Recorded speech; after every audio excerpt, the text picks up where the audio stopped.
The Italian Wine Podcast is the community-driven platform for Italian wine geeks around the world. Support the show by donating at ItalianWinepodcast.com. Donate €5 or more and we'll send you a copy of our latest book, My Italian Grape Geek Journal, absolutely free. To get your free copy of My Italian Grape Geek Journal, click Support Us at ItalianWinepodcast.com or wherever you get your pods.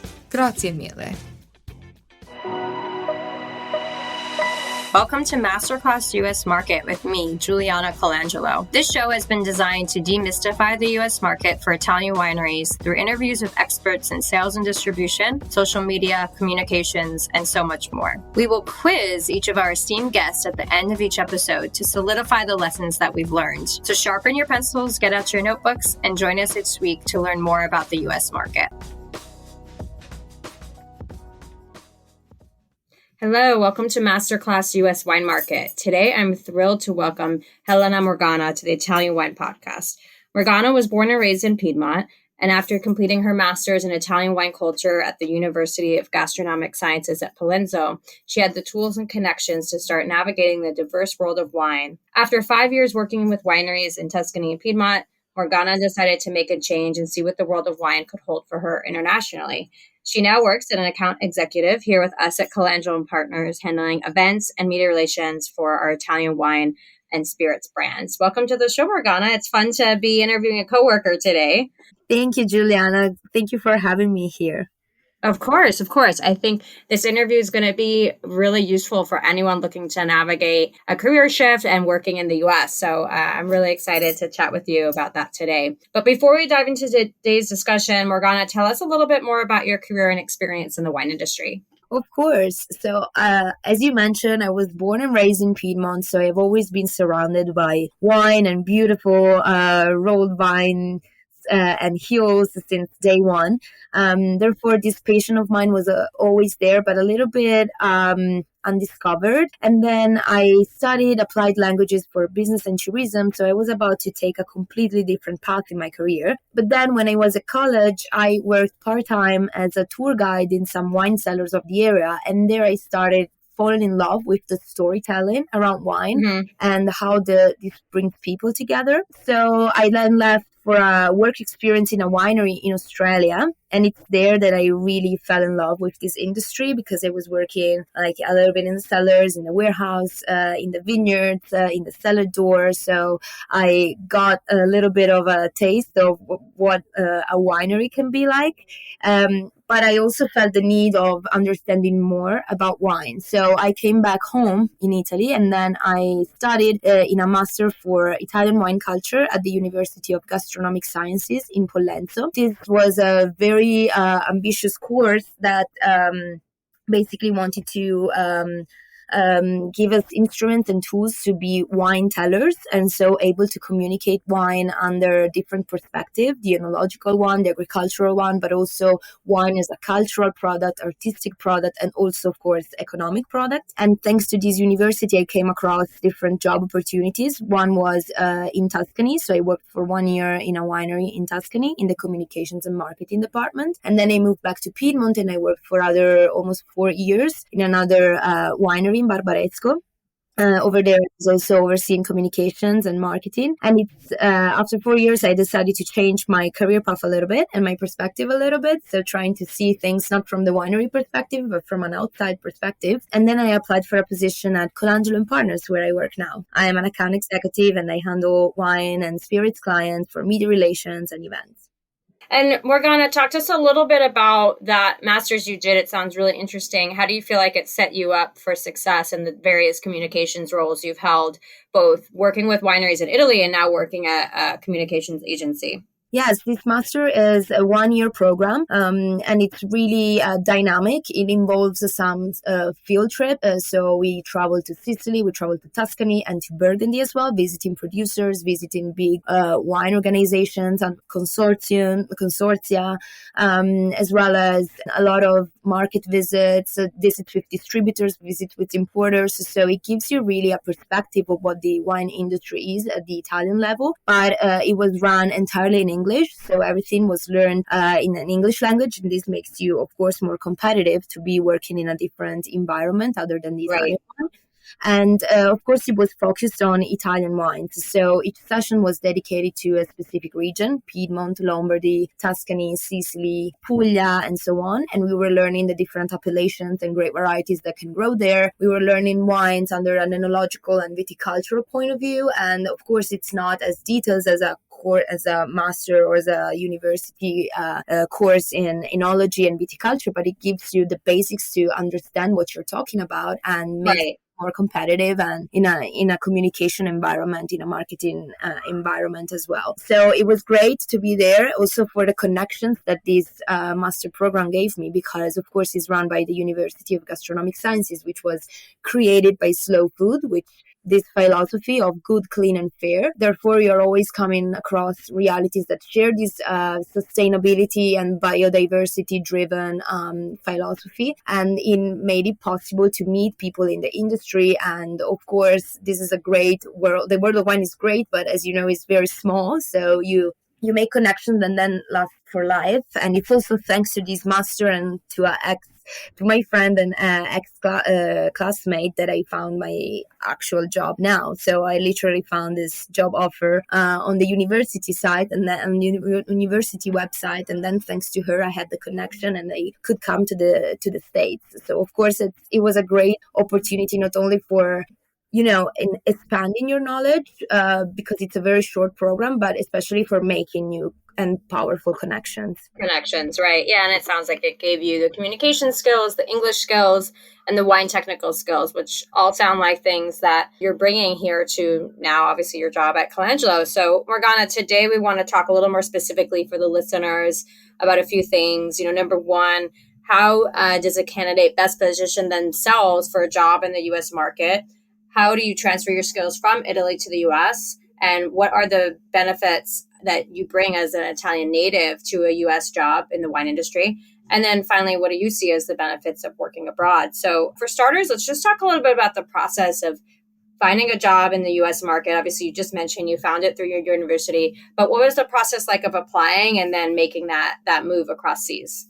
Yeah, of course, it's the job research can be similar to any other jobs research. So it's important to be informed. It's important to look through websites and offers. But of course, leveraging your connections in the industry can be very powerful because word of mouth works really well. If you are interested in a career in wine, but also across the pond. So in the States, for example, for Italian wines, there are great opportunities with importers because, of course, they are looking for native speakers and people that know the product.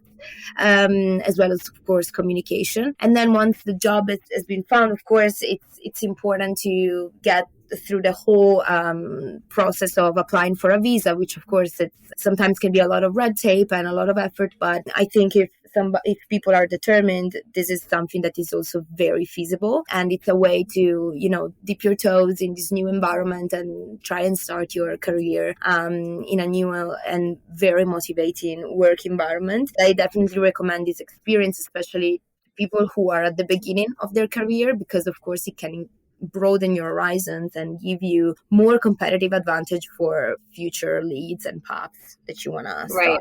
And also that unique global perspective that you can then bring to future opportunities, I'd imagine, as well. Absolutely. Yeah. So what are, Morgana, some of the things that, you've been working now with Colangelo for over a year that you think you bring as an Italian native to a job in the U.S. market that maybe someone who's born here in the U.S. cannot bring? Well, of course, I bring my Italian language knowledge. So, of course.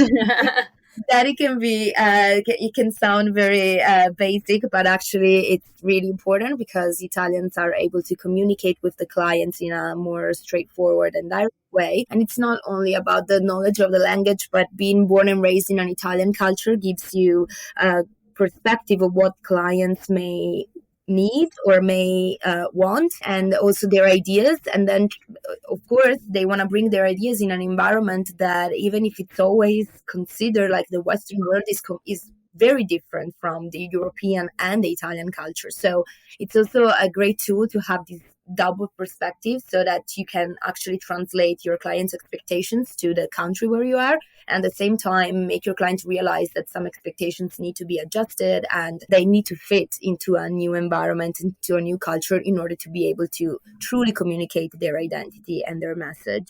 And then, of course, being born and raised in Italy, we have always been surrounded by the world of wine and different wines and appellations and grape varieties, but also regulations and PDOs and DOC and DOCG, and the difference between a brand, a winery, and a group of wineries or a cooperative or a consortium, which is not for granted, because of course it's very typical of our country, but it cannot be that typical of others.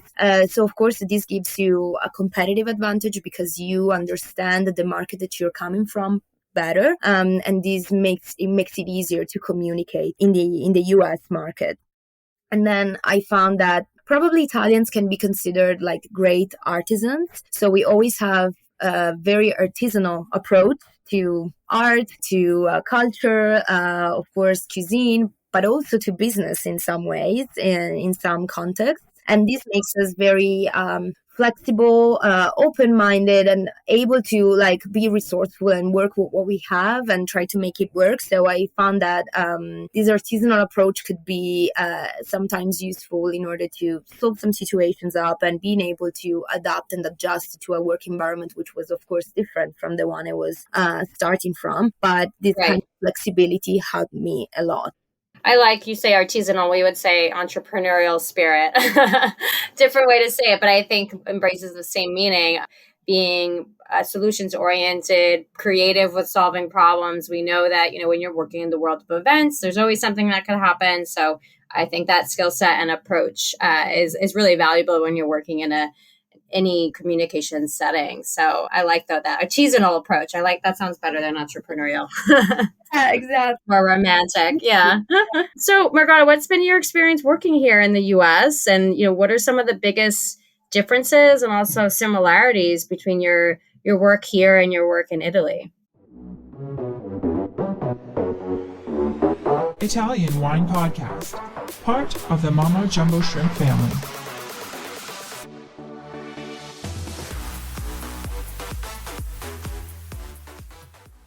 So far, I've had a great and positive experience, I would say. It's the environment where I work, it's very young and dynamic. And this, of course, it's really stimulating and motivating and pushes you to grow, which is, of course, a great advantage. Maybe when I left, I thought, from my Italian perspective, that there was this stereotype that Americans are kind of workaholics. So I was expecting this great pace. Of course, there is a great pace, but I also find that, especially in wine, there is a good work-life balance. And so I think this is a great similarity that reflects also from my previous experience and helps me love my job and doing it with more passion and more intent. Of course, I was working in wineries before coming here, and especially in Italy, we do have a lot of family wineries. So I found it different to work for and with a family than working in an environment which is more structured and organized. It has its upsides and downsides, but I have definitely found that in the US, there are more growth possibilities, and the growth is, of course, faster because everything moves at faster pace. But this is maybe the biggest difference that I found between the two systems. And as I was saying before, that sometimes Italians tend to have a more artisanal approach to business as well. So this reflects also in the work environment and in the difference that we work. But I actually think it's enriching from both sides. So to take a little bit of that approach to the American one and vice versa makes you grow more and expand your horizons for future opportunities. Right. So you'd say the structure in the US is a little more formal, a little more process oriented from what I'm hearing than the more, artisanal, as that word we love to use, approach in Italy. I think it's important to stress that I was coming from a background mainly in wineries, not in an agency or like a pure communication office. So sometimes in the winery, you need to be a little bit more hands-on and flexible and do also more than what you would normally do. So that's why this has also influenced my perception of the work environment. Yeah, that makes sense. Do you think there's parts of the structure and maybe the more formal process that you're learning here in the US that you think you could bring back to any future positions you might have in Italy? Absolutely. This actually helps make the work maybe not harder, but smarter. And so definitely it would be something, and also motivates people in a way that push them to do better and to do more, but in a way that it doesn't make them feel like they're just being used for their work, but actually they are part of the project and they are in it because it's the way I feel. So I think it's definitely a plus. Yeah, it sounds like it for sure. What do you think are some of, the other benefits of working overseas, maybe beyond the office? Like, what are some of the other aspects of this experience that have been enriching for you? Yeah, of course, the fact of being in a different country that's speaking another language and you are surrounded by different cultural elements is totally a plus because you are living in the country. So you start like in every simple actions of every day, you need to adjust your way of thinking and adapt it. And this gives you great flexibility. Maybe it can be a little bit more demanding at the beginning when you first arrive because you need to make an extra effort to fit in. But once you actually find your ways of getting used to it and go with it, you become much more flexible, resourceful because you are always used to make an extra effort that then becomes natural, but leads you, of course, to have more sensitivity for some subjects and being able to switch very quickly from one language to the other or from one cultural reference to the other. And of course, this reflects well in other areas of the work, if that makes sense. Yeah, absolutely. And then, of course, working in this environment, you work with colleagues that are, of course, international colleagues. The thing is that maybe in Italy we tend to work more with Italians, and it's like a rarity that some people come from another country, or it's a little bit less common, especially in small towns where wineries are located. But here in New York City, of course, you work with colleagues that come from all over the world, so they have the most diverse backgrounds, not only in terms of culture but also in terms of work itself. And this is so enriching because you get to learn every day from their experiences and from their perspectives. So of course it enriches you as a professional, but as a person as well. Right, definitely. And then I find that promoting, like I think I am really lucky because I get to promote my home country every day while I am away from home. So this makes me proud of my country. It's like singing your national anthem every day. I like that comparison. Yep. Yeah, so it's like it makes you proud, and of course, when you're talking about wines or about appellations or territories or culinary products, then you put so much more passion in it and intent because, of course, it's something that you feel like your own, and this makes you love your job, but also especially your country even more than when you left it. So it makes you see the bright side of it, which sometimes, of course, when you are in a situation, it's not always obvious that you can see it every day. So this is also the other great advantage that I find. And of course, working the market and living in the market that you have to work for, it's a great advantage because you understand it better. So it helps you make your job better because you get to understand certain dynamics that maybe before you could only read about, and now you actually live in on your skin. Absolutely. Yeah, that makes a lot of sense. And I think that's going to be knowledge and experience that's going to be so incredibly valuable. But what are some advice you might give for someone that's listening that's wanting to go work in the US? Like, how would you advise them just to even get started in this process? I would say that they should, first of all, have an understanding of what the US wine market could be. So my first advice is to listen to resources in the industry, talk to people who have worked there, talk to importers, talk to PR professionals, talk to journalists, or just simply subscribe to trade newsletters, just to have an understanding of what the market is like. Because personally, I found that I had a lot of ideas and stereotypes that then were actually wrong. And then after that, I think it's definitely an advice that I would give to everybody because the US is such a crucial market, especially for Italian wines. We see it every day that the interest for this category is growing and growing, and Americans are literally in love with Italian wines. Therefore, there is for sure a great opportunity for our products to thrive, but we need to understand the market as much as possible. And that's why I would recommend that everybody and to everyone that is interested in a career in wine in Italy as well to spend some time in the US, work the market, and just live here and experience what Americans do. Not only in New York, that is a great and cosmopolitan city, but also like in other cities of America, like on the West Coast and Chicago and everywhere. And then, of course, bring home what they learned so that they can better adjust their communication strategy and without losing the touch with their homeland and always being truthful to themselves, but adjusting to the market that they will be working in. Right. Yeah, absolutely. Well, Morgana, I think hopefully this interview is going to be really useful for a lot of people listening that might be looking to work abroad. I think there's so much value you're bringing to us at Colangelo. We love having you, as well as that you'll bring back when you eventually go back to Italy. So I think our listeners are going to learn a lot from this. As we wind down and do our rapid fire quiz, we'll ask each of our guests the same 3 questions about the U.S. market. So number 1, and please try to answer these in 1 sentence or less. What would be your number 1 tip for mastering, quote unquote, the U.S. market? I would say subscribe to trade newsletters, read, stay informed, stay on the top of new consumer trends and stats. Never forget to listen before speaking, because this will save a lot of time and give you great insights. And then, as I was saying before, work the market, go out for dinners, for drinks, read the wine list, observe what people like to drink so that you can get a better understanding of what the U.S. wine market can be like. Right. That's the fun part. What is something that you might have told your younger professional self about working in wine?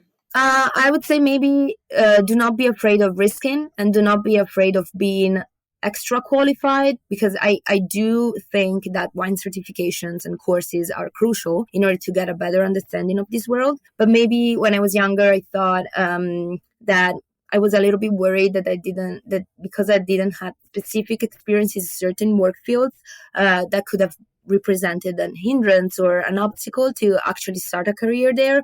But especially working in the US, I love the empowerment and I love the freedom that is given to individuals. And so as soon as you are ready to work hard and stimulated, you can learn faster at your best capabilities and being as receptive as you could. So I would definitely advise myself to risk it a little bit more and don't be afraid of these kind of problems.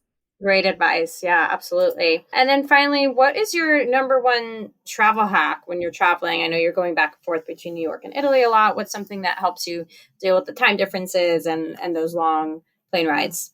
Oh, yeah. Well, melatonin is great. This is going to help you better travel for sure. But one advice that I would say is always take pictures of the business cards you collect here and there, because then these are going to be lost and you want to hold on to those contacts. So definitely that. And of course, spend a reasonable amount of time in both countries so that you can get adjusted and dive in the culture and experience it outside of work and just live the best of both worlds. I like that. Work-life balance, spend enough time exploring and enjoying as well. Yeah, absolutely.